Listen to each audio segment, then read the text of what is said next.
On voit certaines personnes dans la religion musulmane qui se font appeler des guides religieux, qui se font appeler des imams, qui n'ont rien à faire sur les réseaux sociaux si ce n'est pas insulter le grand guide du monde entier, le grand guide de l'Afrique de l'Ouest, le grand guide, le grand cheikh, son éminence que j'ai nommé Shérif Ousmane Madan Haïdara. Parce qu'il a donné la vie aux 6 sermons qu'Allah subhanahu wa ta'ala et son prophète nous ont ordonné de faire. Les 6 sermons d'allégeance en islam. Mais quel bon guide, quel bon imam, quel bon savant, quel bon musulman qui connaît sa religion, qui aime sa religion, qui sait ce que sa religion a besoin, peut se lever pour combattre les 6 sermons d'allégeance de l'islam.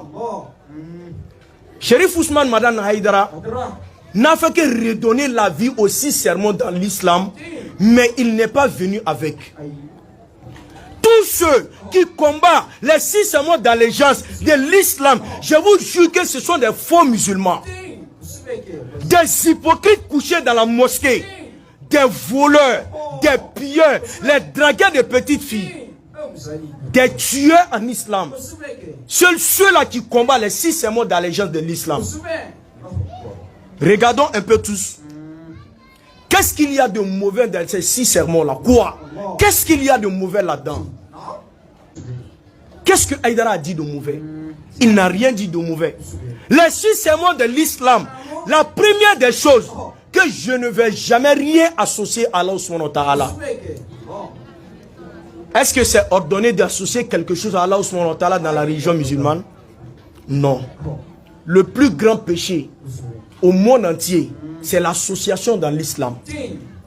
La deuxième des choses, je ne vais jamais voler. Est-ce que c'est ordonné dans l'islam de voler? C'est pas ordonné. La troisième des choses, je ne vais jamais forniquer. Je ne vais jamais commettre l'adultère.